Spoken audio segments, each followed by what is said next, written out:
Hi, it's Mike Chen. At some point in our lives, we have all heard of or read about tales involving secret organizations quietly controlling the complex workings of human society and pulling everyone's strings from the shadows without us realizing it. We may even know the names of some of them, like the Freemasons and the Illuminati, but their actual goals and motivations, as well as the extent of what they are capable of, remain a seemingly uncrackable mystery. Some say that these secret societies possess knowledge beyond what we are currently capable of fathoming. Others even believe that these clandestine orders are made up of incredibly wise and insanely gifted individuals who are given the difficult task of safeguarding potentially destructive hidden truths from the rest of the world. One example of this kind of elite organization dates back to more than 2,000 years ago and is said to have been founded in ancient India. Members of this particular secret society is believed by some to be the guardians of advanced ancient knowledge and is supposedly continuously operating in complete silence and secrecy even to this day. Here's what's really interesting. At any given time over the last 2 millennia, this underground league has supposedly always been composed of only 9 members, all of whom have the duty of protecting mankind from dangerous threats of any kind, especially from itself. This silent and secret group is known as the 9 Unknown Men. And I know I just did a video about secret societies, but this one is so interesting, I wanted to devote an entire video just talking about it. Anyway, the Order of the 9 Unknown Men is believed to have been established sometime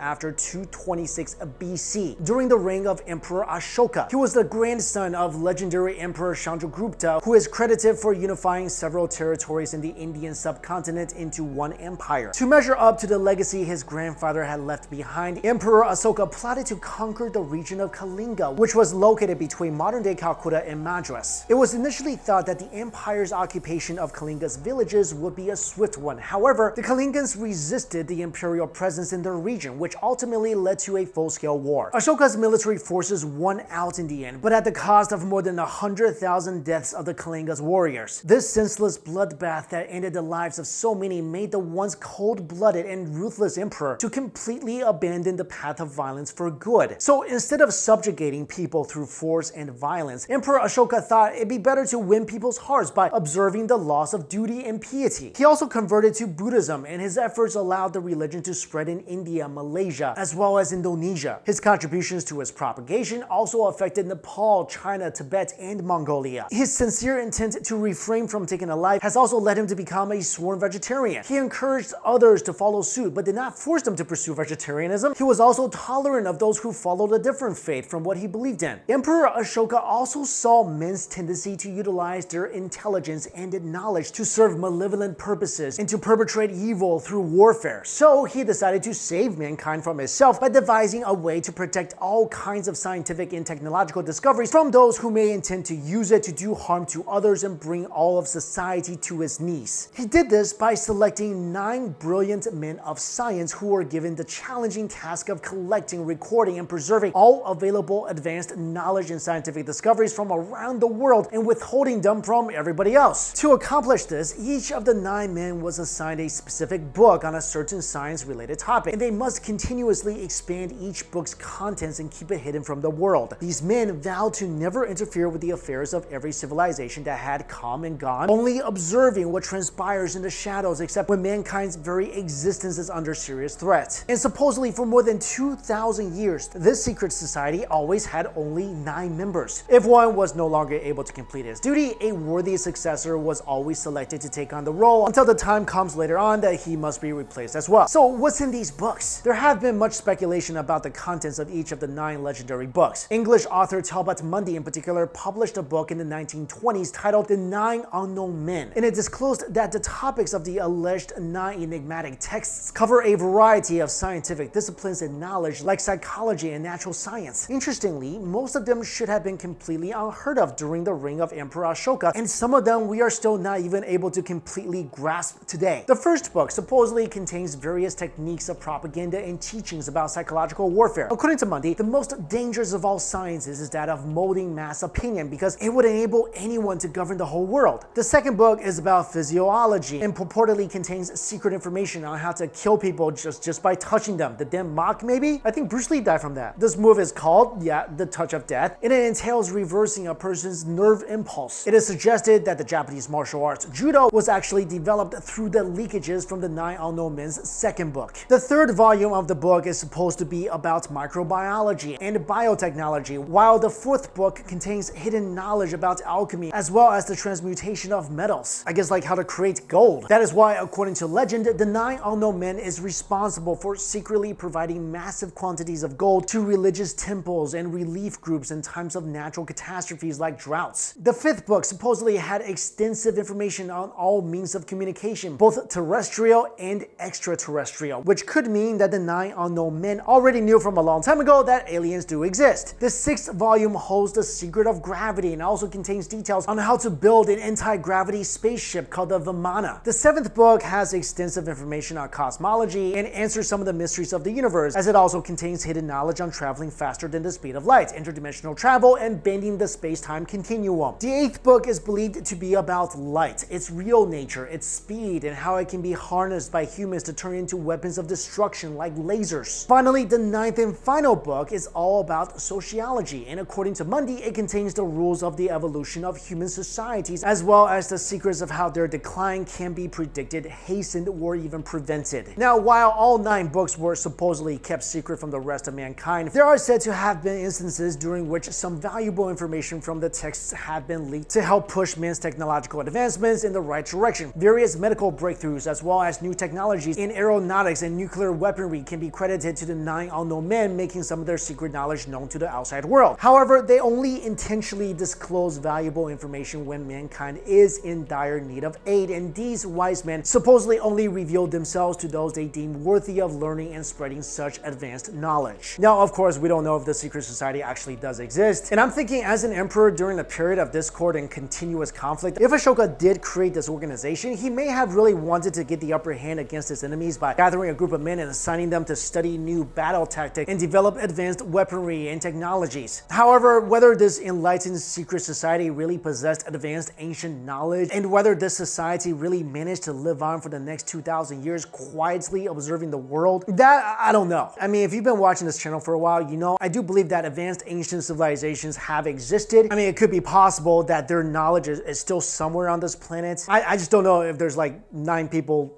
you know, living like Batman somewhere who has books on essentially the meaning of life. But anyway, a lot of you guys asked me to talk about this topic, so hopefully you enjoyed the video. Thank you all so much for watching. See you later.